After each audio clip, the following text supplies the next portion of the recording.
Llevaba 3 años casada y creía que lo sabía todo sobre Alejandro, mi marido, y su familia. Pero esa noche, la noche en que toda su familia apareció de repente en nuestro pequeño piso, me di cuenta de lo ridículamente ingenua que era. El reloj ya marcaba las 10 de la noche. Acababa de lavarme el pelo y me lo estaba secando cuando el timbre sonó de forma insistente. Alejandro y yo nos miramos, sorprendidos. ¿Quién podía ser a estas horas? Alejandro miró por la mirilla y abrió la puerta a toda prisa, con una expresión poco natural. Papá, mamá, ¿qué hacéis aquí a estas horas? Mis suegros Ricardo y Beatriz, junto con mi cuñado Marcos, se colaron dentro. Beatriz llevaba una enorme cesta de fruta, con una sonrisa de oreja a oreja, pero sus ojos recorrieron el piso como si estuviera haciendo un inventario de nuestros bienes. Pasábamos por aquí cerca y hemos decidido venir a ver qué tal estabais. Últimamente debes de estar muy ocupada con el trabajo, ¿verdad, nuera? Dijo con una dulzura empalagosa. Un tono que, cada vez que lo oía, me sonaba falso. Lo normal, mamá, respondí. Sentaos, por favor. Me levanté apresuradamente para ofrecerles asiento. Ricardo, mi suegro, era un hombre de pocas palabras. Desde que entró, se limitó a sentarse en el sofá en silencio. Sus ojos, hundidos y cansados, miraban a un punto fijo en el vacío. Mi cuñado, por el contrario, no dejaba de mirarme con una extraña mezcla de súplica y evasión.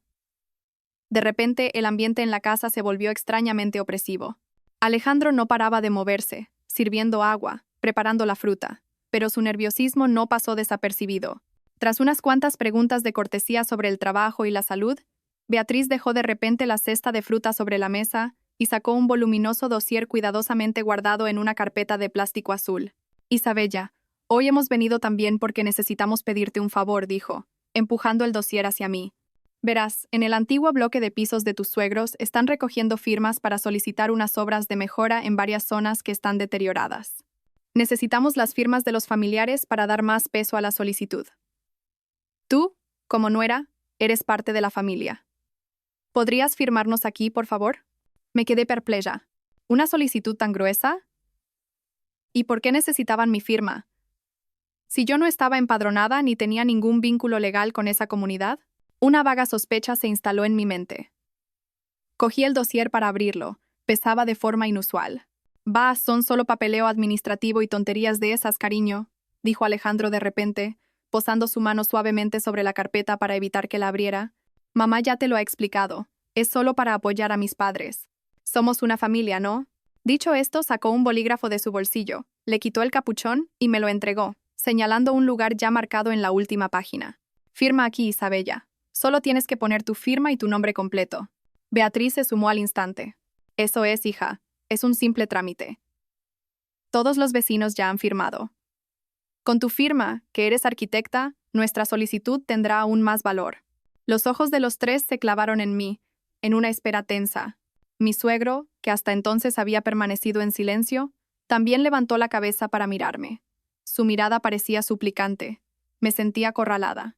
Negarme parecería mezquino y desconsiderado, pero firmar algo cuyo contenido desconocía por completo me provocaba una inquietud indescriptible. Cogí el bolígrafo con los dedos helados. Justo cuando la punta estaba a punto de tocar el papel, mi móvil, que estaba sobre la mesa del comedor, empezó a vibrar con fuerza. La pantalla se iluminó con 2 palabras. «Mamá de...». Mi corazón dio un vuelco. Nunca una llamada de mi madre había sido tan oportuna. Como si me aferrara a un salvavidas, dejé el bolígrafo sobre la mesa. «Disculpadme, tengo que coger esta llamada de mi madre». El rostro de Beatriz mostró una fugaz decepción, pero rápidamente la ocultó con una sonrisa forzada. «Claro, hija», contesta. «A lo mejor tu madre necesita algo». Cogí el teléfono y salí rápidamente al balcón para tener un poco de intimidad. En cuanto descolgué, la voz de mi madre, Laura, sonó al otro lado, inusualmente grave y seria. «Isabella, ¿qué estás haciendo?» «Estoy en casa, mamá. Han venido mis suegros y Marcos de visita». Intenté que mi voz sonara normal, pero el corazón todavía me latía con fuerza. «¿Han venido por algo en particular?», preguntó mi madre yendo directa al grano. «Sí. Mi suegra quiere que firme una especie de solicitud o algo así». Silencio. Un silencio de varios segundos se hizo al otro lado de la línea, pero pude sentir la tensión en él. Entonces, mi madre habló, con una voz clara y firme que no admitía dudas. «Isabella, escúchame con mucha atención. Desde este mismo instante y durante los próximos 7 días, no firmes absolutamente ningún papel. Sea lo que sea. ¿Entendido? Me quedé de piedra. Pero mamá, ¿por qué? Es solo una solicitud. No necesitas saber qué es. Haz caso a tu madre y no firmes. Da igual lo que te diga tu marido o quien sea, no firmes. Busca cualquier excusa para negarte. 7 días, recuérdalo. Exactamente 7 días. La voz de mi madre era autoritaria, muy diferente a su habitual dulzura.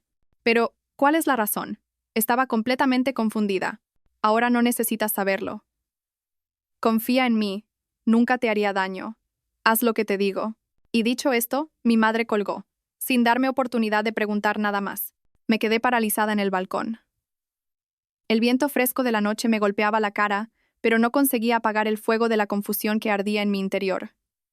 ¿Por qué mi madre había llamado justo en ese momento? ¿Por qué 7 días? Su misteriosa advertencia pesaba sobre mi mente como una losa. Miré hacia el salón y vi a toda la familia de Alejandro todavía sentada allí. La mirada de mi marido era impaciente. Tenía la cabeza hecha un lío. Por un lado, mi familia política, el hombre con el que compartía mi vida, mirándome con expectación. Por otro, mi propia madre, advirtiéndome con un tono que nunca antes había usado. Mi instinto de mujer me decía que algo muy extraño estaba ocurriendo. Aquel dossier no podía ser una simple solicitud. Respiré hondo, tratando de calmarme. No podía firmar. Aunque no entendiera qué pasaba, confiaba en mi madre. Tenía que encontrar una excusa. Volví a entrar en el salón, forzando una sonrisa. Mi madre solo llamaba para saber cómo estaba. Últimamente le duele mucho la espalda, dije, mirando a Alejandro y luego a mi suegra. Mamá, creo que no voy a poder firmar esto. El ambiente en la habitación se congeló al instante. La sonrisa se borró de los labios de Beatriz. Alejandro me miró, incrédulo. ¿Qué dices, Isabella? ¿Por qué no puedes firmar? Porque no estoy empadronada en la comunidad de vuestra casa. Si firmo podría no ser válido, e incluso podría causaros más problemas. Puse una excusa que sonaba razonable. Beatriz torció el gesto, su voz perdiendo toda la dulzura de antes. Tonterías. ¿Qué más da que no sea válido? Es solo para añadir una firma más y darle más peso. Nos lo estás poniendo muy difícil. Pero son papeles con implicaciones legales. Hay que tener cuidado, mamá. Imagina que luego hay algún problema y me piden responsabilidades. Sería un lío, insistí. Alejandro empezó a perder la paciencia. Me agarró del brazo. ¿Qué te pasa? ¿Tanto te cuesta estampar una firma? Mis padres se han molestado en venir hasta aquí para pedírtelo. ¿De verdad te vas a negar?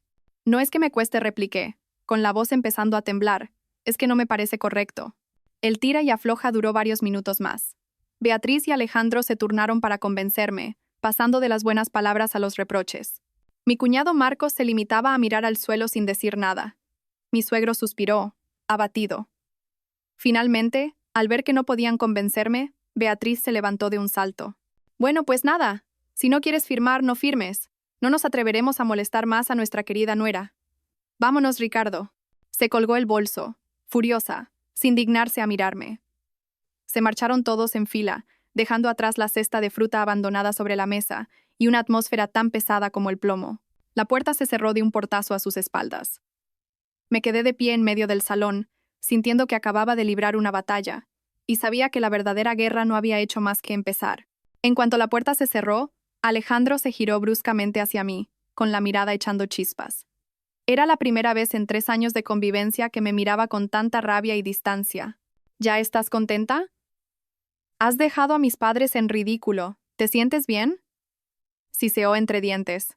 Yo tampoco pude mantener la calma. La sospecha y el miedo acumulados estallaron. ¿Qué quieres decir con eso? ¿Qué he hecho mal? Solo me he negado a firmar algo que no sé lo que es. Eres mi marido. ¿Por qué no me lo explicas claramente en lugar de presionarme junto a tu familia? ¿Explicar? ¿Qué hay que explicar? Alejandro se acercó a mí, alzando la voz. Es una simple solicitud. ¿De verdad tienes que exagerar tanto? ¿No te das cuenta de lo mal que se han sentido mis padres por tu actitud? ¿Una solicitud? Solté una risa amarga. ¿Te atreves a decir que es una solicitud? ¿Una solicitud que ocupa todo este dossier? ¿Una solicitud que necesita mi firma?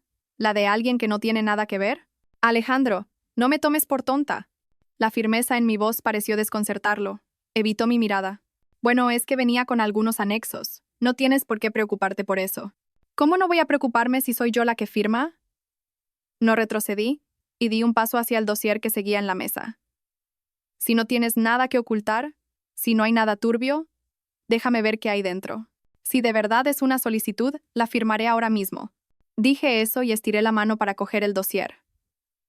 Alejandro se abalanzó, aterrorizado, para arrebatármelo antes que yo. Su reacción no hizo más que confirmar mis peores sospechas. Forcejeamos por el dossier en medio del salón. «Dámelo», grité. «Para allá, Isabella. No te pases», rugió él, tirando con todas sus fuerzas. En medio del caos, la pinza de la carpeta se soltó y todos los papeles se desparramaron por el suelo. Lo primero que vieron mis ojos, en la primera página de un fajo de documentos con el sello de un banco, fue una frase en negrita, tan clara como una puñalada directa al corazón. Contrato de aval de préstamo personal. La cabeza me dio vueltas. Un pitido agudo me taladró los oídos. Me agaché, temblando, y recogí el papel. Prestatario: Marcos Vega. Importe del préstamo: 500.000 euros. 500.000 euros. Y en la sección de datos de la avalista, vi mi nombre, mi fecha de nacimiento, mi número de DNI, todo ya rellenado. Solo faltaba mi firma. 500.000 euros. La cifra estalló en mi cabeza como una bomba. Sentí que el mundo se tambaleaba y tuve que apoyarme en una silla para no caerme. Levanté la vista hacia Alejandro, que estaba paralizado, con la cara tan blanca como el papel. Alejandro, mi voz se quebró. Ya no parecía la mía. ¿Qué es esto? ¿Qué significa esto? Alejandro, sabiendo que ya no podía ocultarlo, bajó la cabeza y susurró. ¿Yo? Iba a decírtelo más tarde. ¿Decírmelo más tarde? Rompí a reír, una risa histérica y llena de lágrimas. ¿Después de que hubiera firmado? ¿Después de cargar con una deuda de $500.000 de euros sin saberlo? Alejandro Vega, tú y toda tu familia habéis intentado engañarme. Las lágrimas brotaron sin control. El dolor, la traición, el asco, todo se agolpó en mi pecho. El marido al que amaba y en el que confiaba, el hombre con el que pensé que pasaría el resto de mi vida, estaba conspirando con su familia para tenderme una trampa gigantesca. No digas eso, Isabella. Alejandro se acercó torpemente, intentando abrazarme, pero lo aparté de un empujón. No es un engaño, es que la familia está pasando por un mal momento. Marcos necesita el dinero para comprarse una casa y casarse. El banco exigía una avalista con patrimonio y ingresos estables. En la familia, solo tú cumplías los requisitos. ¿Comprar una casa? ¿Qué casa cuesta 500.000 euros? Grité, con el pecho oprimido por la angustia. Y aunque fuera verdad, ¿por qué mentirme? ¿Por qué decir que era una solicitud? ¿Qué soy para vosotros? ¿Una herramienta que podéis usar? ¿Una marioneta a la que manejar a vuestro antojo? Lo siento. Tenía miedo de que si te lo decía, no aceptarías. Claro que no aceptaría. Le miré fijamente, sintiendo cómo el amor que sentía por él se moría, reemplazado por un profundo desprecio. Son 500.000 euros, no 5.000. Ni todo el patrimonio de mis padres llega a esa cifra. ¿Con qué derecho tú y tu familia me imponéis una responsabilidad tan monstruosa? ¿Habéis pensado en las consecuencias? ¿Y si tu hermano no puede pagar? ¿Tendré que pasar el resto de mi vida como una esclava para pagar las deudas de tu familia? La verdad, cruda y brutal, estaba al descubierto. La supuesta visita sorpresa, la solicitud, todo había sido una farsa elaborada, y yo, la ingenua protagonista, casi había firmado la sentencia que habría enterrado mi futuro. Nuestra discusión no terminó ahí. Una vez destapada la verdad, Alejandro pareció quitarse también la máscara de marido arrepentido. Empezó a justificarse, y sus palabras fueron como martillazos sucesivos sobre mi corazón ya destrozado. Sé que 500.000 euros es mucho dinero, dijo Alejandro, con la voz ya calmada, pero esa calma era más aterradora que su ira anterior. ¿Pero es necesario que lo hagas todo tan dramático? Somos marido y mujer, una familia. Marcos es mi hermano, y por tanto también el tuyo. Si tiene problemas, lo normal es que le ayudemos. No podía creer lo que estaba oyendo. ¿Ayudar? ¿A esto lo llamas ayudar? ¿Engañarme para que firme un aval de $500.000 de euros es ayudar? Alejandro, ¿te queda algo de conciencia? No te he engañado, exclamó. Simplemente no encontré el momento adecuado para decírtelo. Reconócelo. Siempre has tenido prejuicios contra mi familia. Si te lo hubiera dicho directamente, te habrías negado al instante. Lo hice por el bien de todos. ¿El bien de todos? Reí con amargura. El bien de tu familia lo veo claro. ¿Pero dónde está mi bien? En el riesgo de cargar con una deuda enorme, de tener que vender nuestra casa, de vivir con miedo el resto de mi vida. No seas tan pesimista, frunció el ceño, molesto. Marcos es un chico emprendedor. Pide el dinero para invertir, para comprarse una casa. Es el proyecto de su vida. Será responsable y pagará la deuda. Tú solo eres la avalista. No pierdes nada. ¿Que no pierdo nada? Sentí un mareo. La diferencia de mentalidad entre nosotros era un abismo insondable. Alejandro, ¿entiendes lo que significa ser avalista? Cuando firmo ese papel, me convierto en corresponsable de la deuda. Si Marcos no paga, el banco vendrá a por mí. Todo mi patrimonio, nuestro patrimonio, este piso, los ahorros. Todo podría ser embargado. ¿Lo entiendes? Intenté explicarle los riesgos legales, las terribles consecuencias, pero Alejandro se limitó a hacer un gesto con la mano, impaciente. Eso es la teoría, pero en la práctica no se llegará a tanto. Dejas de leer noticias en Internet que solo sirven para asustarte. El negocio de mi padre sigue funcionando. Mis padres están ahí. ¿Cómo va a haber una quiebra? ¿El negocio de tu padre? Recordé de pronto el rostro cansado y sombrío de mi suegro. ¿Qué tiene que ver el negocio de tu padre con que Marcos se compre una casa? Alejandro pareció dudar un instante, pero lo disimuló enseguida. Bueno, es el pilar económico de la familia. Lo que quiero decir es que no tienes que preocuparte tanto. Eres mi mujer. Tienes que confiar en mí, en mi familia. ¿Confiar? La palabra, salida de su boca, sonaba a burla. Después de lo que tú y tu familia habéis hecho esta noche, ¿cómo quieres que confíe? ¿En vuestras mentiras? ¿O en vuestra egoísta lógica de somos una familia? Nuestra discusión se estancaba cada vez más. Él no veía dónde estaba el error. Para él, su familia estaba por encima de todo. Cualquier sacrificio por ellos era una obligación. Y yo, como esposa y nuera, tenía el deber de asumir esa responsabilidad sin rechistar. Consideraba mi resistencia como un acto de egoísmo, una falta de respeto hacia su familia. No me imaginaba que fueras una persona tan calculadora. Isabella me miró, con los ojos llenos de decepción. Creía que si me querías a mí, también querrías y protegerías a mi familia. Veo que me equivoqué. Para ti, el dinero es más importante que el amor de pareja, que los lazos familiares. Esa última frase fue un golpe mortal. Me quedé paralizada, mirando al hombre que tenía delante y sintiéndolo como un completo desconocido. Este no era el hombre al que amaba, no era el que me había prometido protegerme toda la vida. Este era un hombre egoísta, machista, dispuesto a sacrificar a su esposa para proteger los intereses de su familia de origen. Ya no me quedaban fuerzas para discutir. Todas las palabras eran inútiles. El abismo que nos separaba no era un malentendido, sino una diferencia fundamental en nuestros valores. No podía salvarse. Tienes razón, susurré, con la voz ronca. Quizás tú y yo nunca hemos pertenecido al mismo mundo. Me di la vuelta, entré en el dormitorio y cerré la puerta de un portazo, dejando a Alejandro solo con la montaña de papeles de deuda esparcidos por el suelo. Esa noche, por primera vez en 3 años, dormimos separados. Yacía en la cama, llorando sin parar, pero con el corazón frío como el hielo.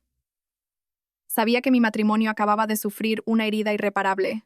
A la mañana siguiente me desperté con los ojos hinchados y un dolor de cabeza atroz. Alejandro se había ido a trabajar temprano, probablemente para no tener que enfrentarse a mí. La casa estaba en un silencio sepulcral, solo roto por la presencia de los papeles del aval sobre la mesa, un testimonio de la farsa de la noche anterior. Los recogí, los doblé cuidadosamente y los guardé en el cajón de mi mesilla. Eran pruebas, y sabía que las necesitaría. Lo primero que hice fue llamar a mi madre. Al oír mi llanto al otro lado del teléfono, mi madre solo dijo una cosa. «Ven a casa, hija. Te espero». Cogí un taxi a casa de mi madre. En cuanto la vi esperándome en la puerta, toda la fortaleza que había mostrado la noche anterior se derrumbó. Me abracé a ella y lloré como una niña. Mi madre no preguntó nada, solo me acarició la espalda mientras yo desahogaba toda mi frustración y mi dolor. Cuando me calmé, le conté todo. El préstamo de 500.000 euros, el engaño de Alejandro y su familia, la terrible discusión. Pensé que mi madre se enfadaría, que insultaría a mi familia política, que me aconsejaría divorciarme de inmediato. Pero no. Mi madre escuchó en silencio, con una mirada profunda y pensativa. Sospechaba que algo no iba bien, suspiró, dándome un vaso de agua. Hace una semana me encontré por casualidad con un viejo amigo que trabaja en un banco. Me comentó de pasada que la familia Vega estaba tramitando un préstamo muy grande y buscaban un avalista. Dijo que la situación financiera de la familia no parecía muy buena. Oí tu nombre y empecé a sospechar, pero como no tenía pruebas, no quise alarmarte. Solo pude llamarte para advertirte. Me quedé atónita. Mi madre lo sabía y me había estado protegiendo en silencio. ¿Y ahora qué hago, mamá? No quiero seguir viviendo con un hombre así. Quiero el divorcio. Mi madre me cogió la mano y negó con la cabeza. El divorcio es inevitable, pero no ahora. Si montas un escándalo ahora, saldrás perdiendo. ¿Por qué? No entendía. Piénsalo, analizó mi madre. Si pides el divorcio de repente, dirán que eres una egoísta, que huyes a la primera dificultad. Alejandro no firmará los papeles. Todo se alargará y será agotador. Además, la trampa del $500,000 sigue ahí. Si no lo han conseguido esta vez, buscarán otra forma. Tienes que quedarte, fingir que no ha pasado nada y ver cuál es su próximo movimiento. Debes averiguar por qué necesitan una suma de dinero tan grande. La verdad, seguro que es mucho más complicada que comprarle una casa a tu cuñado. Las palabras de mi madre fueron como una luz en mi cabeza. Tenía razón, no podía actuar por impulsos. Necesitaba calmarme y reunir más información. Entonces, ¿me estás diciendo que finja que me reconcilio con Alejandro? No exactamente. Muéstrate enfadada, pero no lleves las cosas al extremo. Dile que necesitas tiempo para pensar. Durante ese tiempo, tienes que estar muy atenta a todos los movimientos de su familia, especialmente a cualquier cosa relacionada con el dinero. Y lo más importante, comprueba el estado de vuestro patrimonio en común. El consejo de mi madre me despertó de golpe. El patrimonio en común. Alejandro y yo teníamos una cuenta de ahorros conjunta, a nombre de los dos, donde guardábamos dinero para comprarnos una casa más grande en el futuro. Era el fruto de mi sudor y mis lágrimas durante años de trabajo. Volví a nuestro piso a toda prisa, con el corazón en un puño. Encendí el ordenador y entré en la banca online. Cuando vi la cifra en la pantalla, el corazón se me paró. El saldo de la cuenta era de apenas unos cientos de euros. Temblorosa, hice clic en el historial de transacciones. Una línea apareció, clara como el agua. Transferencia, importe, 20,000 euros. Fecha de la transacción, 2 días antes. El beneficiario era un nombre que no conocía de nada. 20,000 euros. Casi la mitad de nuestros ahorros se había esfumado en una sola transacción, realizada 2 días antes de que su familia viniera a presionarme para firmar. Y Alejandro lo había hecho a mis espaldas. Sin preguntar, sin avisar, me derrumbé en el suelo, sintiendo que me habían vaciado por dentro. Esta traición era aún más dolorosa que el engaño del aval. No solo quería que yo cargara con sus deudas, sino que se había apropiado de nuestro patrimonio común para arrojarlo al pozo sin fondo de su familia. El amor, la confianza, todo se había desmoronado. Ahora en mi corazón solo quedaba rabia y una determinación de hierro. Tenía que descubrir la verdad. Tenía que protegerme a mí misma y lo que era mío. Esta guerra no la podía perder. La rabia y el dolor de la traición se transformaron rápidamente en una fuerza fría y calculadora. Sabía que no podía hundirme, que la razón debía prevalecer sobre las emociones. Siguiendo el consejo de mi madre, tenía que mantener la calma e investigar. Esos 20,000 euros tenían que estar relacionados con la deuda de $500,000. Esa noche, cuando Alejandro volvió a casa, no monté ninguna escena. Me senté en el sofá y lo miré en silencio. Mi expresión debió de ser aterradora, porque Alejandro no se atrevió a mirarme a los ojos. Balbuceó una disculpa, prometiendo que nunca volvería a ocurrir algo así. Le mostré la pantalla del ordenador con el historial de transacciones. 20,000 euros. ¿Puedes explicármelo? Alejandro palideció. Yo iba a decírtelo. La familia tenía una urgencia. Lo cogí prestado. Te lo devolveré pronto. ¿Qué urgencia? ¿A quién se lo transferiste? Pregunté, con una voz desprovista de emoción. A un amigo de Marcos. Necesitaba algo de capital para un negocio. Otra vez Marcos. Otra vez mentiras torpes. Ya no me molesté en desenmascararlo. Solo asentí. De acuerdo, te doy tiempo, pero no volveré a permitir que algo así suceda. Comencé mi plan. Necesitaba conocer la verdadera situación financiera de la familia Vega. Lo de comprar una casa para Marcos era solo una excusa. Nadie necesita una suma tan grande con tanta urgencia para comprar una casa, y menos aún recurriendo al engaño. Empecé por lo más accesible, la casa de mis suegros. Recordaba a Beatriz presumiendo siempre de su espacioso piso en una buena calle, el patrimonio de toda una vida. Con la excusa de que quería estudiar diseños de casas antiguas para inspirarme en mi trabajo, le pedí a Alejandro que me dejara ver la escritura de la propiedad. Alejandro, quizás queriendo hacer las paces, no sospechó nada y me envió una foto de la nota simple del registro. Con la dirección y los datos registrales, le pedí a un amigo que trabajaba en el sector inmobiliario que lo comprobara. El resultado que me dio al día siguiente me dejó helada. La casa no solo estaba hipotecada una vez, sino 2. La primera vez fue hace 2 años, con el Banco A, por una suma considerable. La segunda, hacía solo 3 meses. La habían vuelto a usar como garantía para otro préstamo en una financiera, con unos intereses de usura. Legalmente, el valor residual de la casa era prácticamente cero. La habían vaciado por completo. Esta información fue como un jarro de agua fría. La apariencia de riqueza y estatus que mi familia política siempre intentaba proyectar era una fachada hueca. Estaban ahogados en deudas. Pero, ¿no se suponía que la fábrica de mi suegro seguía funcionando? Decidí investigar más a fondo a mi cuñado Marcos Vega. Él era la clave del préstamo de 500,000 euros. Creé un perfil falso en redes sociales y empecé a seguir a sus amigos para ver sus actividades. Lo que vi no era la imagen de un joven emprendedor, sino la de un vividor de primera. Marcos publicaba constantemente fotos en discotecas, en resorts de lujo, y sobre todo, participaba en grupos de inversión en bolsa y trading. Una idea cruzó mi mente. Recordé a Alejandro diciendo que le había transferido el dinero a un amigo de Marcos para un negocio. Busqué en redes sociales el nombre del destinatario de los 20,000 euros. Y lo encontré.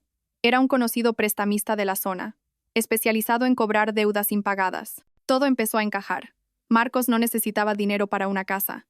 Tenía una deuda, y esa deuda había vencido. Los 20,000 euros no eran para un negocio, sino para pagar intereses, para ganar tiempo. Seguí tirando del hilo. A través de algunos contactos comunes, me enteré de que Marcos debía una gran cantidad de dinero a otra financiera. Decidí que necesitaba saber la cifra exacta. Con la excusa de que mi empresa tenía una promoción para clientes y necesitaba verificar sus datos para enviarle un regalo, llamé a esa financiera. Di el nombre y el DNI de Marcos, que había memorizado del contrato de aval. Tras un poco de insistencia, la empleada de atención al cliente me lo confirmó. Sí, correcto. El cliente Marcos Vega tiene un préstamo con nosotros. Actualmente, lleva más de 30 días de impago. Vaya, ¿y podría saber de cuánto es el importe? Es para preparar un regalo adecuado. Intenté sonar lo más natural posible. Bueno, esa información es confidencial, pero el préstamo del señor Vega es de 75,000 euros.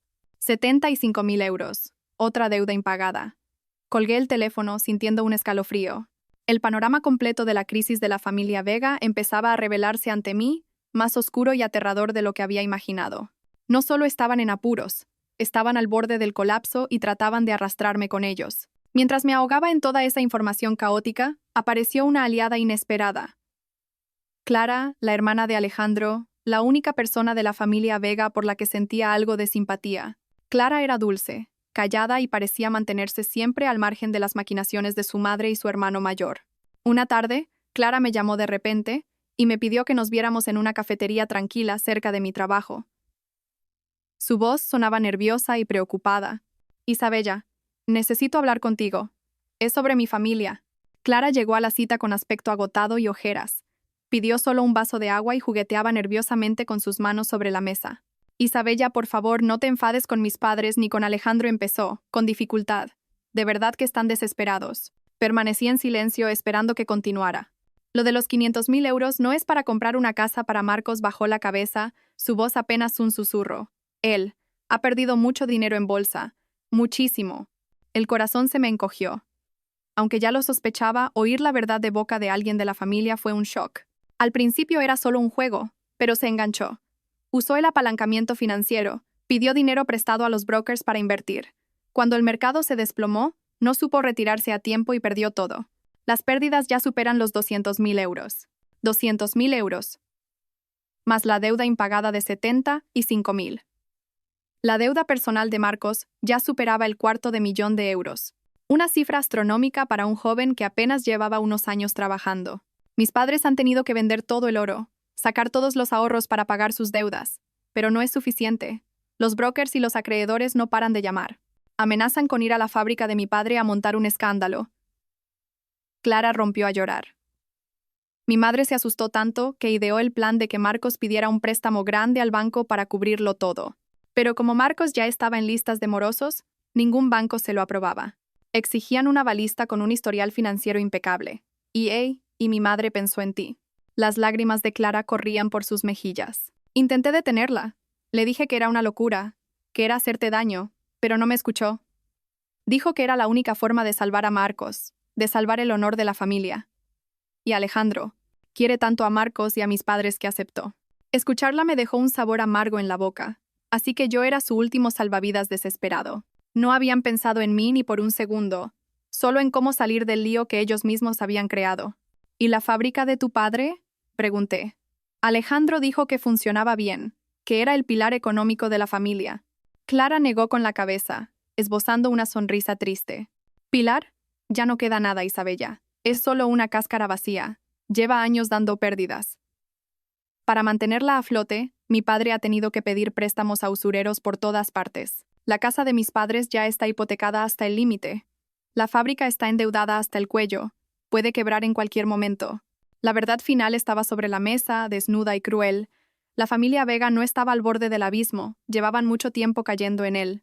Todo lo que yo había visto era una obra de teatro para ocultar la podredumbre interior. Clara, gracias por contarme todo esto, le cogí la mano, con sinceridad. No estoy enfadada contigo. Lo siento. Isabella sollozó Clara. De verdad lo siento. No sé qué hacer. Solo espero que te protejas. La conversación con Clara me dio la última pieza del rompecabezas. Ya no tenía dudas. Tenía que actuar, no solo para protegerme, sino para escapar de esa familia tóxica.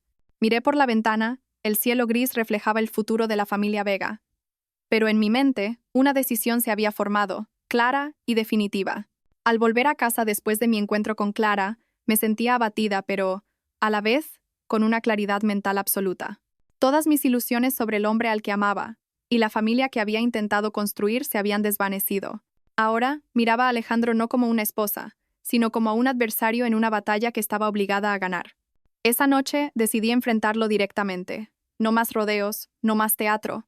Puse sobre la mesa las pruebas que había reunido, la nota simple con las hipotecas de la casa de sus padres, la información sobre la deuda de 75.000 euros de Marcos y recortes de prensa sobre el reciente desplome de la bolsa. Mira, lo dije con voz gélida. ¿Es esta la verdad que intentabas ocultarme? Alejandro miró los papeles, su rostro cambiando de color. Ya no podía negarlo. ¿Ya lo sabes todo? Sí, lo sé todo, respondí. Sé de las pérdidas de más de 200.000 euros de tu hermano en la bolsa. Sé de la fábrica de tu padre al borde de la quiebra. Sé de la casa hipotecada 2 veces. Y sé que intentabais convertirme en el chivo expiatorio para cargar con las consecuencias de vuestra estupidez y codicia. Alejandro bajó la cabeza, pasándose las manos por el pelo. Lo siento, Isabella. De verdad que lo siento. No quería que las cosas llegaran a este punto. ¿Lo sientes? Reí con desdén. ¿De qué sirve ahora tu disculpa? ¿Acaso borra tus mentiras, tu traición? Alejandro, te di una oportunidad. Incluso después de descubrir el contrato de aval, me quedé, esperando una explicación sincera por tu parte. ¿Pero qué hiciste? Continuaste engañándome, encubriendo a tu familia. ¿Alguna vez me has considerado realmente tu esposa?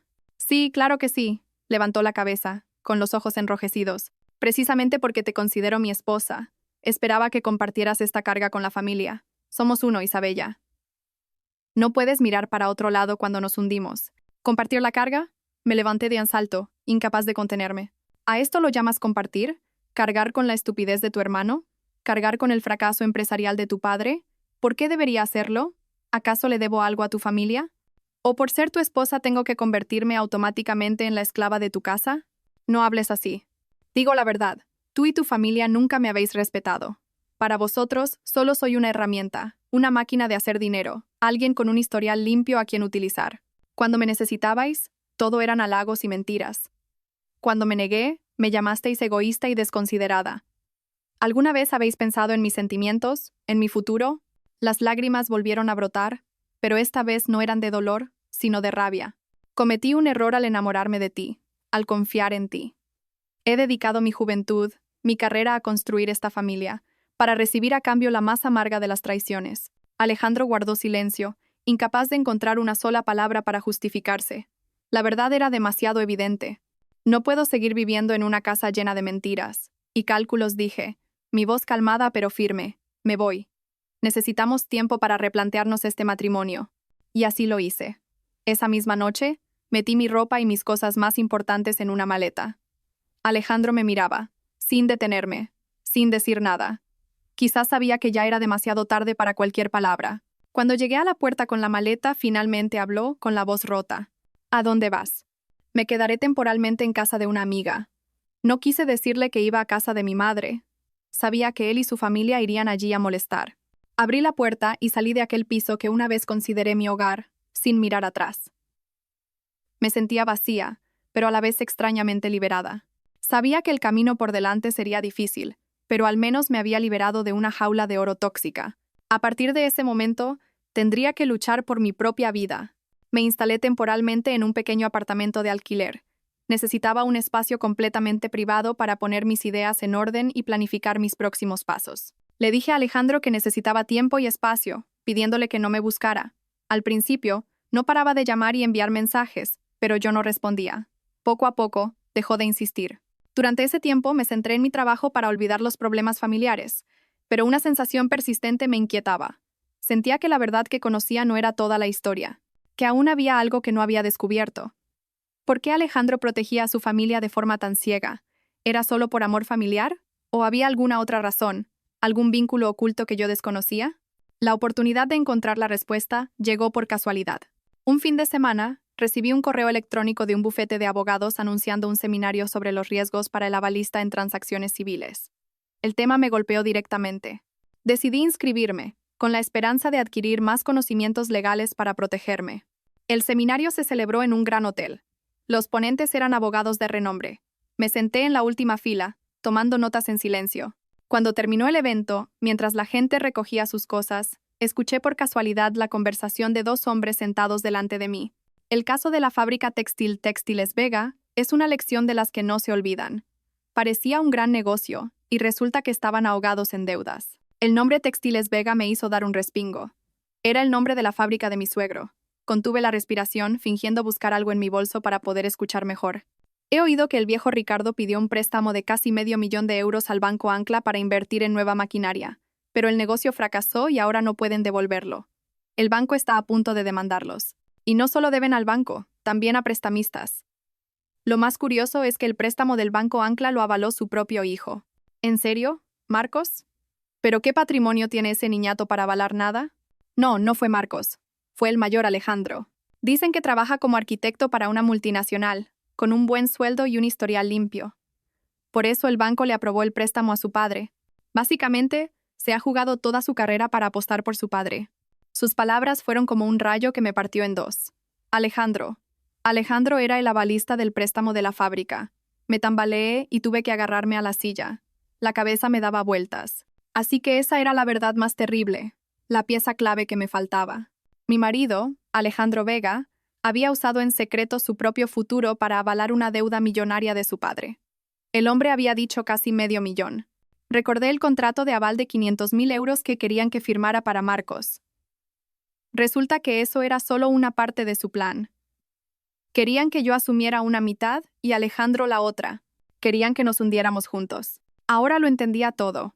Entendía el silencio de Alejandro, su complicidad en el engaño, porque él mismo era parte del problema. No era solo un encubridor, era un deudor, atado por la responsabilidad hacia su familia.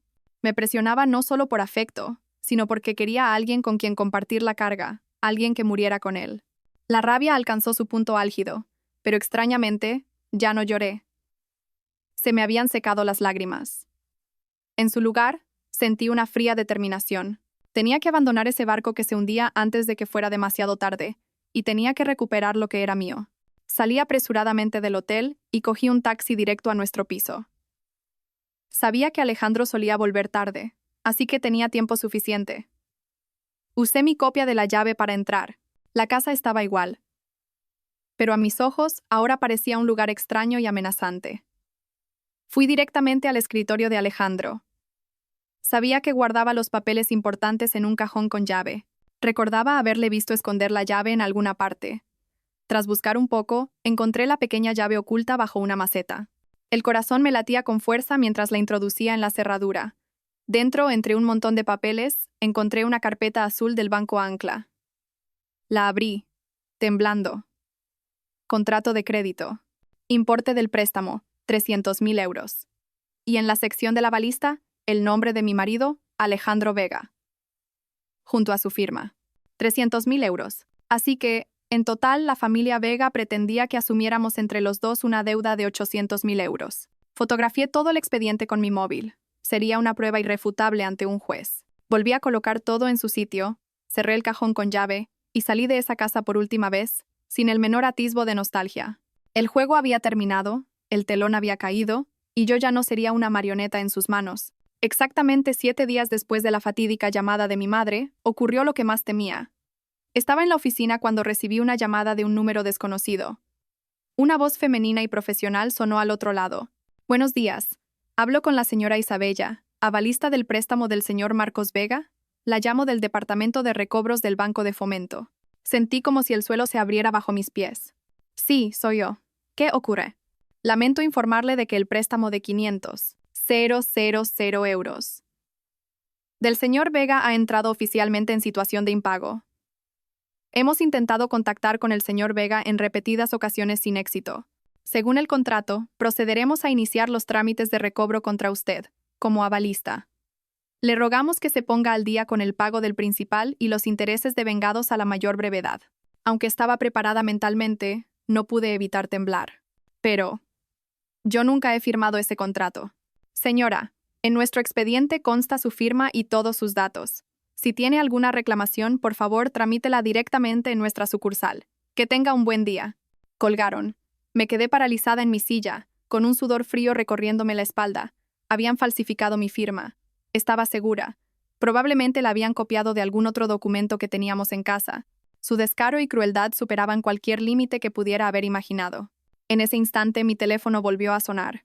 Esta vez era Alejandro. Descolgué. Su voz sonaba desesperada. Isabella, ¿dónde estás? Me acaba de llamar el banco. Dicen que van a embargarte. Maldita sea. ¿Por qué no firmaste? Si hubieras firmado, ya tendríamos el dinero para pagarles. No podía creer lo que oía. A estas alturas, ¿y todavía me echaba la culpa? ¿Todavía creía que firmar mi propia sentencia de muerte era lo que debía hacer? Alejandro, estás loco, dije, con una calma aterradora. Tú y tu familia habéis falsificado mi firma, ¿verdad? Al otro lado de la línea, un silencio absoluto. Ese silencio era su confesión. Vais a pagar por esto, dije. Y colgué. Un impulso me llevó a revisar nuestra cuenta de ahorros conjunta una vez más. Tenía un mal presentimiento. Entré rápidamente en la banca online y mi presentimiento se confirmó. El saldo de la cuenta era ahora de 000 euros. Todo el dinero que quedaba, más de 50.000 euros, había sido retirado esa misma mañana. Una transferencia masiva a la cuenta de Marcos Vega. Se acabó. Lo habían vaciado todo. Alejandro había cogido hasta el último céntimo de nuestra cuenta común, el dinero que yo había ahorrado con tanto esfuerzo durante años, para lanzarlo al agujero negro de su familia. Lo había hecho sin dudar, sin la menor compasión por mí. La indignación se transformó en algo distinto. Un vacío, una liberación. Cuando uno lo ha perdido todo, ya no tiene nada que temer. Me levanté y recogí mis cosas de la oficina. No podía quedarme allí. Llamé a mi jefe y le pedí unos días libres por un asunto familiar. Luego, llamé a mi madre. Mamá, ha empezado. Voy para tu casa. Ven, hija. Te espero. La voz de mi madre seguía siendo tranquila y firme como una roca. Salí del apartamento de alquiler con mi pequeña maleta y cogí un taxi directo a casa de mi madre. Sentada en el coche, viendo pasar a la gente por la ventanilla, me sentía a la deriva en medio de una tormenta. Pero sabía que al final del camino mi madre me esperaba. Y esta vez, no lucharía sola. Los 7 días de espera habían terminado. Era hora de contraatacar. Al llegar a casa, mi madre me esperaba en el salón. A su lado había un hombre de mediana edad, con un rostro afable y una mirada inteligente. Mi madre me lo presentó como el señor Andrés, un viejo amigo suyo que era abogado. Ya le he contado todo a Andrés, dijo mi madre. Él te ayudará. Saludé al señor Andrés y le expuse de nuevo todo el caso, mostrándole todas las pruebas que había reunido. El contrato de aval de 500.000 euros, las hipotecas de la casa, la información de las deudas de Marcos y, sobre todo, el contrato de aval de 300.000 euros de Alejandro. El señor Andrés examinó cada papel con atención, frunciendo cada vez más el ceño. Esto es un fraude organizado y muy sofisticado, sentenció.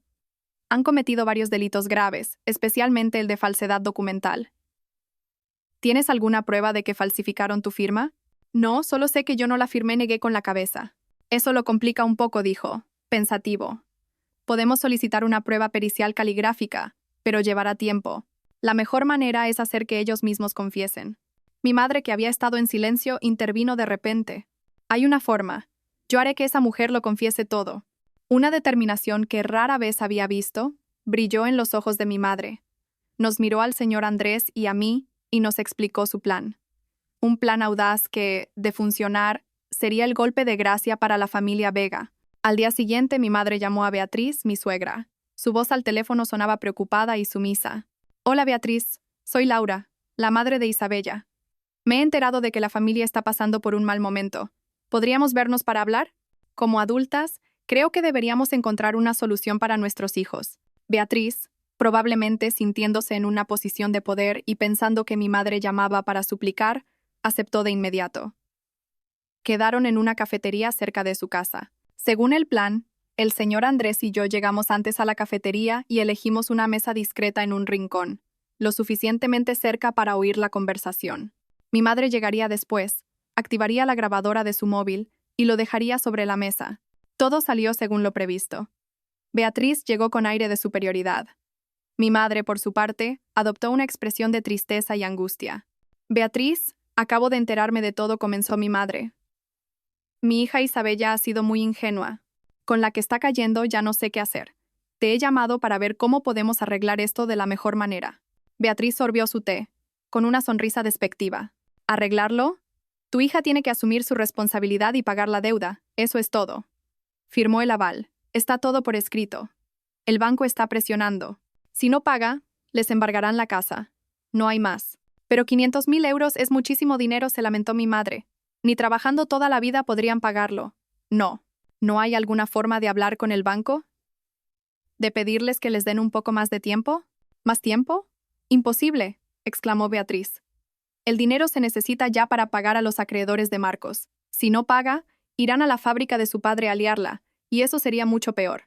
Mi madre aprovechó la oportunidad para lanzar la pregunta clave. Sigo sin entender por qué al principio no le dijisteis la verdad a Isabella, por qué tuvisteis que mentirle con lo de la solicitud y hacer que firmara a escondidas. Si hubierais sido sinceros, quizás no habría reaccionado así. Beatriz, en su arrogancia y sin la menor cautela, soltó la confesión que estábamos esperando. ¿Decirle la verdad? Rió con desprecio. ¿Crees que tu hija es tonta? Si le decimos la verdad, no firma ni loca. Había que hacerlo así para que no sospechara. Lo que no esperaba es que su mamita llamara para aguar la fiesta. Pero no importa, encontré otra solución, su firma. Solo tuve que cogerla de su certificado de matrimonio y contratar a alguien para que la falsificara. Es idéntica, ni el banco se daría cuenta. Ahora no puede negarlo aunque quiera. Sentada en la mesa de al lado, sentí que el corazón se me paraba. La confesión completa, desde el engaño hasta la falsificación de la firma, había quedado grabada palabra por palabra. El señor Andrés me hizo una seña. Nos levantamos en silencio, pagamos y nos fuimos. La trampa se había cerrado. Con la grabación en nuestro poder, teníamos todas las pruebas necesarias para darle la vuelta a la situación. El señor Andrés redactó inmediatamente una denuncia formal y la envió al banco y a las autoridades competentes, adjuntando la grabación y toda la documentación. La reacción del banco fue más rápida de lo que esperábamos. Al recibir pruebas de fraude y falsificación en un expediente de préstamo, comprendieron que esos 500.000 euros corrían el riesgo de convertirse en una deuda incobrable. Para evitar problemas legales y protegerse, actuaron con contundencia. Solo 2 días después, un equipo de ejecución del banco, junto con la policía, se presentó en la fábrica Textiles Vega. Leyeron una orden de embargo de todos los activos de la fábrica para garantizar el pago de la deuda de 300.000 euros de Ricardo, avalada por Alejandro, que también llevaba tiempo impagada. Toda la maquinaria, las naves y los almacenes fueron precintados. Cientos de trabajadores se quedaron atónitos, sin entender qué pasaba. Textiles Vega, la última fachada de la familia, se derrumbó oficialmente en una sola mañana. Pero eso era solo el principio. Al mismo tiempo, el banco notificó a otras entidades de crédito el comportamiento fraudulento de la familia Vega.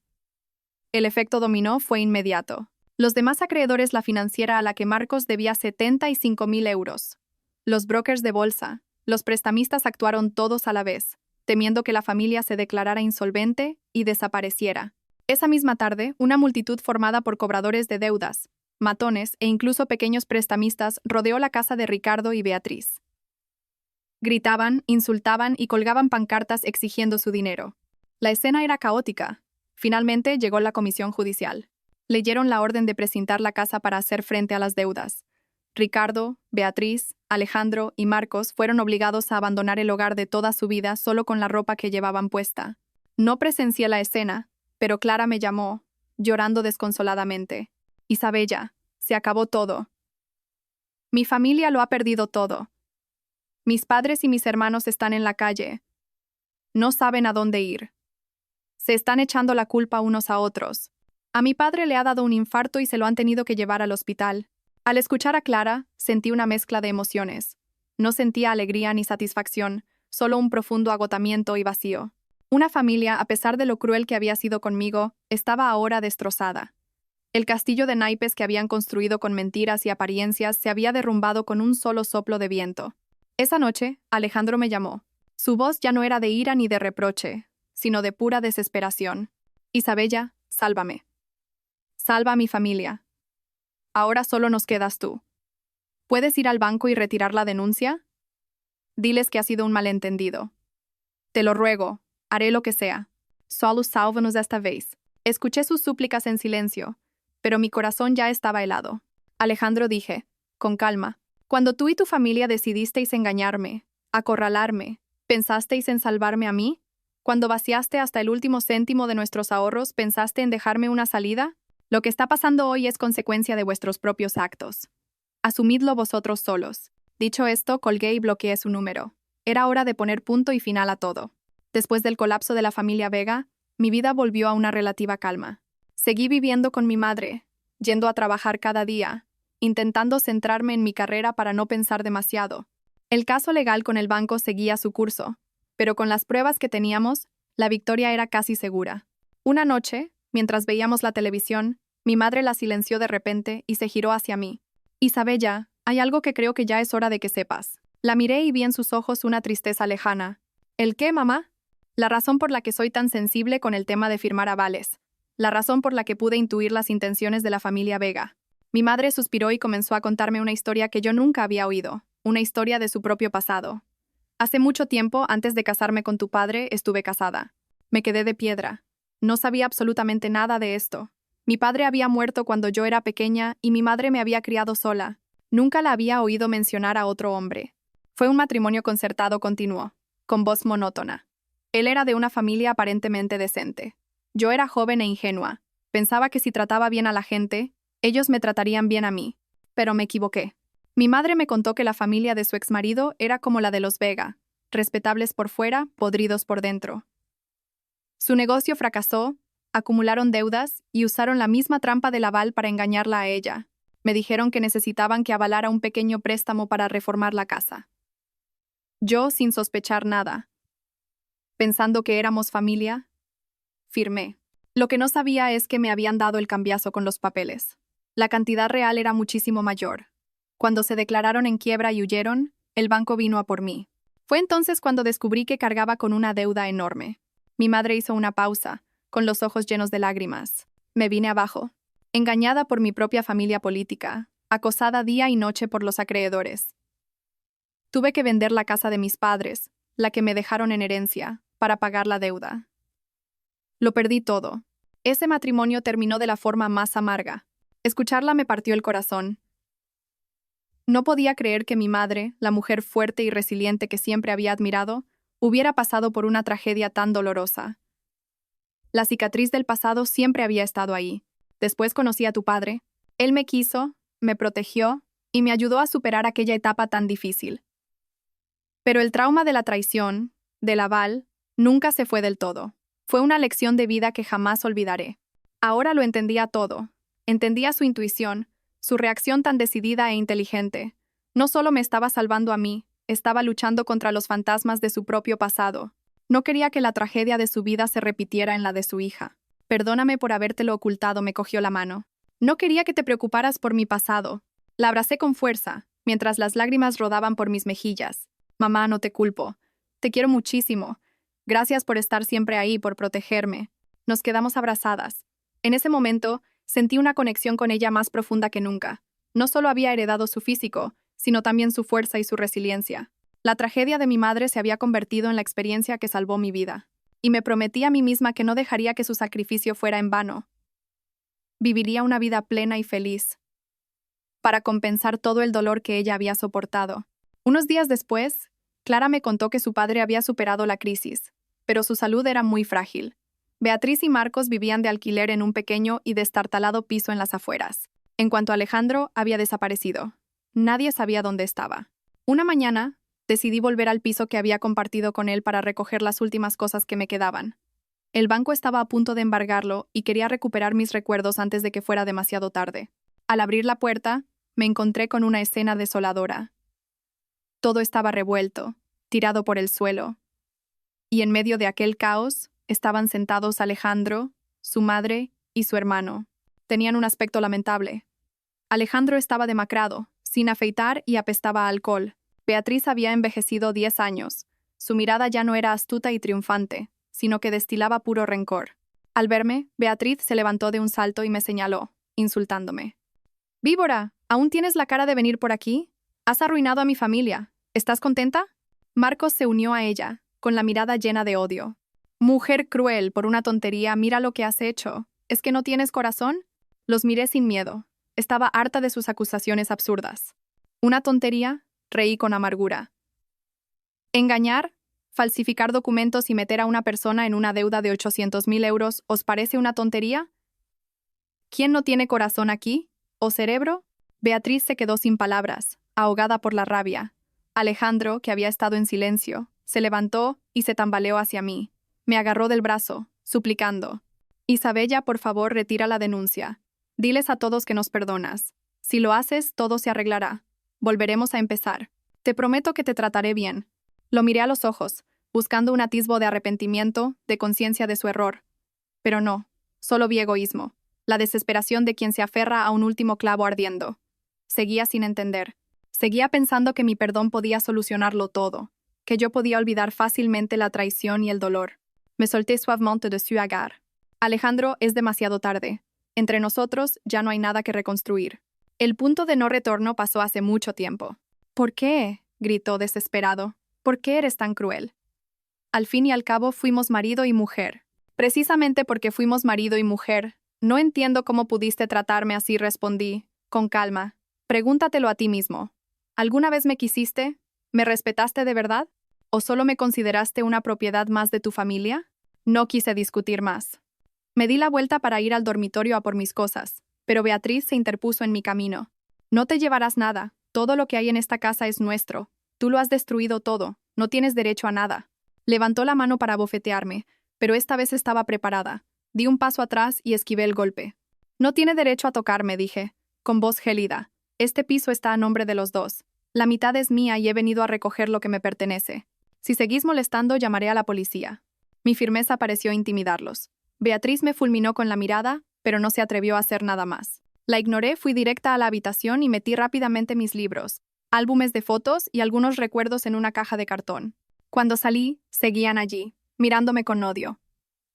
Pasé junto a Alejandro y me detuve un segundo. «Los papeles del divorcio.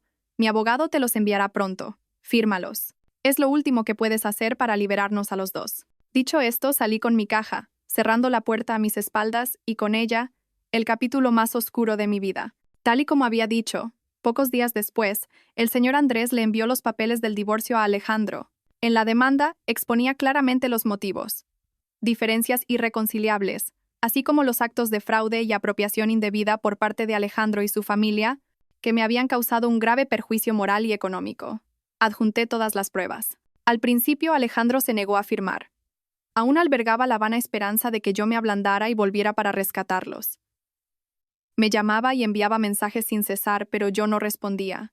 Intentó buscarme en mi trabajo, pero pedí al personal de seguridad que no le dejaran pasar. El pulso duró unas 2 semanas. Durante ese tiempo, el señor Andrés actuó. Con las pruebas irrefutables, el juzgado citó a Alejandro. Le explicaron que si no aceptaba un divorcio de mutuo acuerdo, el caso iría a juicio, y dadas las circunstancias, el resultado solo sería peor para él.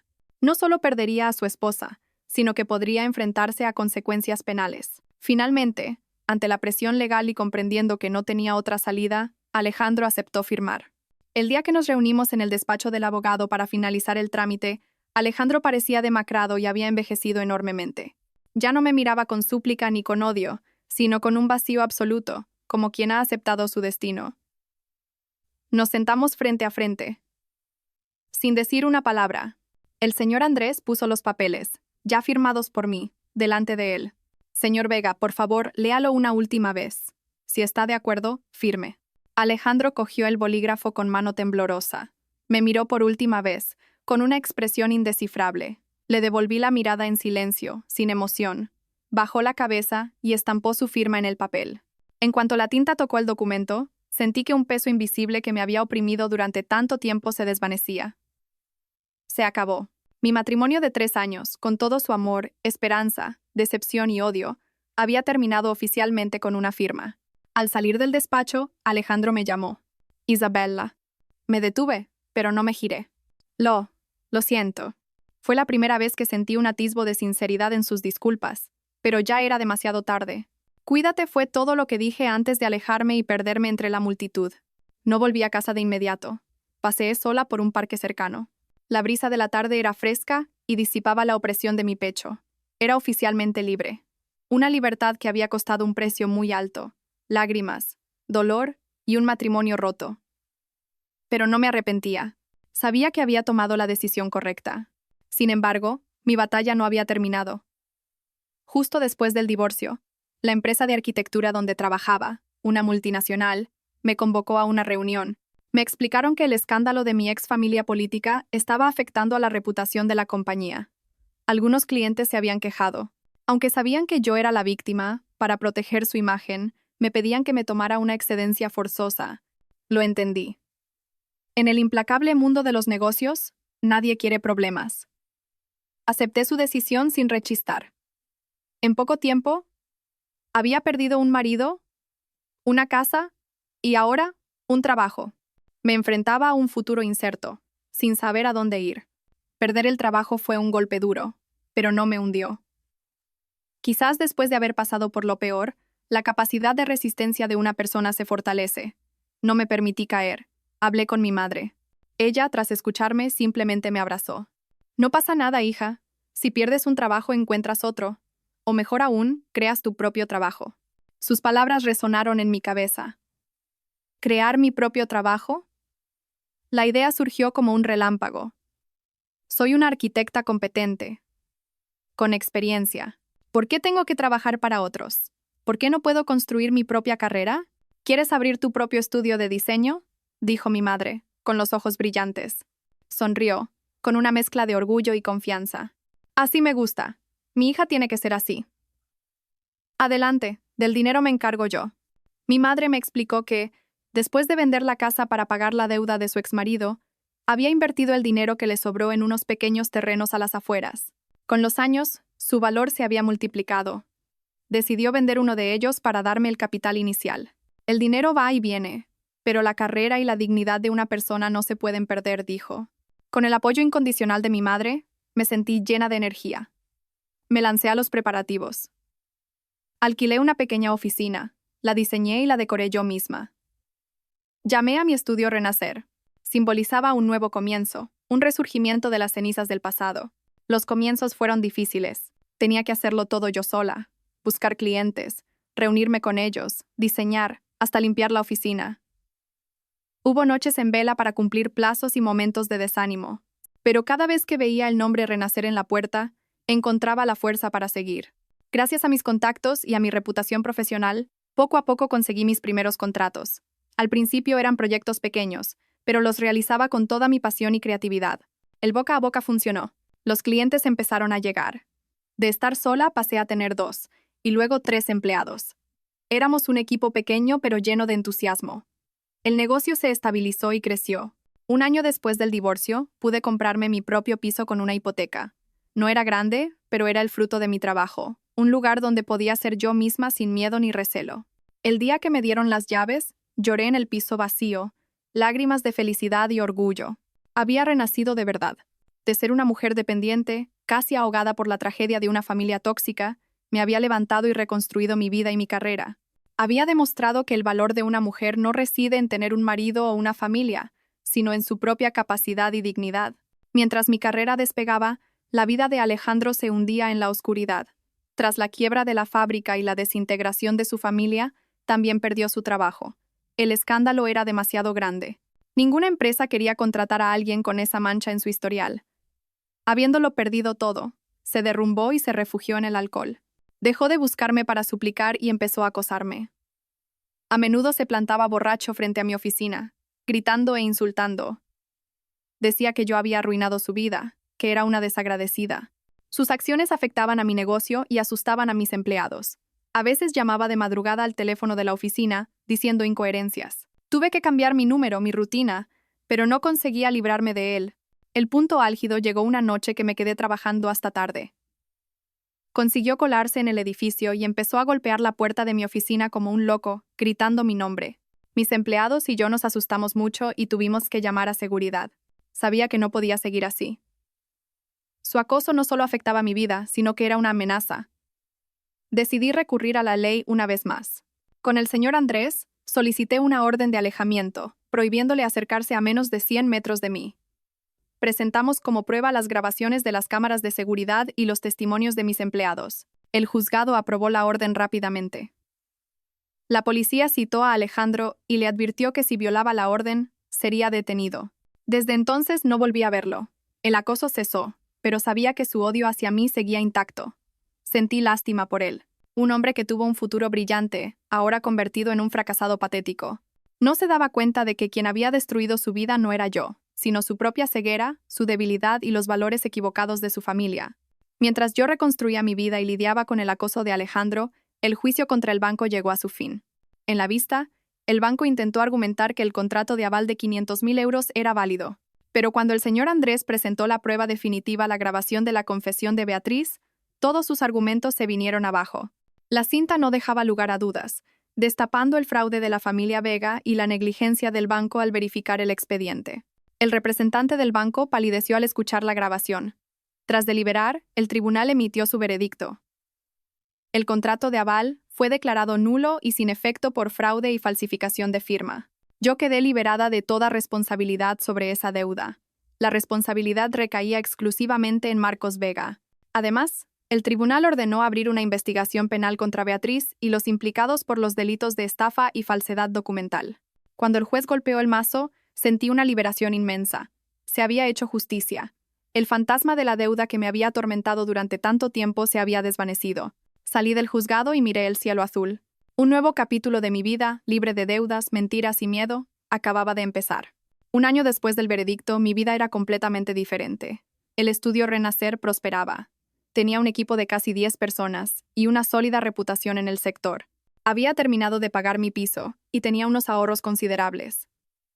Mi vida era ajetreada, pero tranquila y llena de sentido. Mientras tanto, me llegaban noticias esporádicas de la familia Vega. La fábrica se declaró oficialmente en quiebra, dejando una deuda astronómica. Ricardo quedó postrado en una cama tras su infarto.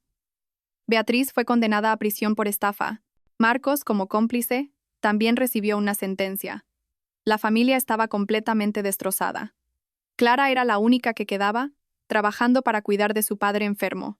A veces me escribía para darme las gracias y yo la ayudaba económicamente en lo que podía. Ella era una víctima inocente. De Alejandro nunca más se supo. A veces, en la quietud de la noche, pensaba en todo lo que había pasado. Ya no sentía odio, solo una vaga compasión por una familia que se había autodestruido por su codicia y por un hombre que había perdido su futuro por su debilidad. Pero rápidamente apartaba esos pensamientos. El pasado estaba atrás. Lo importante era el presente y el futuro. Tenía mi trabajo, mi casa y, lo más importante, a mi madre a mi lado. Era todo lo que necesitaba. 2 años después del divorcio, fui a un centro comercial a comprar material para un nuevo proyecto. Mientras miraba en una tienda, oí una voz familiar. Me giré y allí estaba él, Alejandro. Apenas lo reconocí. Estaba flaco, moreno, con ropa vieja y el pelo canoso. Parecía 10 años mayor. Nuestras miradas se cruzaron. Vi sorpresa, vergüenza. Intentó irse, pero se detuvo y se enfrentó a mí. «Isabella», dijo con voz ronca. «Hola, Alejandro». Nos quedamos en silencio un momento. ¿Estás bien?», preguntó finalmente. «Estoy muy bien», gracias, sonreí con sinceridad. Me miró de arriba abajo, asombrado por mi cambio. «¿Y tú?», pregunté por cortesía. Él sonrió con amargura. «¿Cómo ves? Trabajo de peón de obra por aquí cerca, sobreviviendo». No supe qué decir. «Sí, si te hubiera hecho caso aquel día», dijo de repente, lleno de arrepentimiento. «Si no hubiera sido tan ciego, quizás ahora no estaríamos así». Supe que su arrepentimiento era por lo que había perdido, no por el daño que había causado. Seguía sin entender la raíz del problema. «Todo eso ya pasó», Alejandro, dije con suavidad. Quejarse o arrepentirse no cambia nada. Cada uno es responsable de sus elecciones. Yo elegí mi camino, y tú el tuyo. Miré el reloj. Tengo que irme. Adiós. Me di la vuelta y me marché sin mirar atrás. Aquel encuentro casual cerró el último círculo del pasado. Ya no sentía lástima ni rencor. Ahora, para mí, él era solo un extraño que una vez se cruzó en mi vida.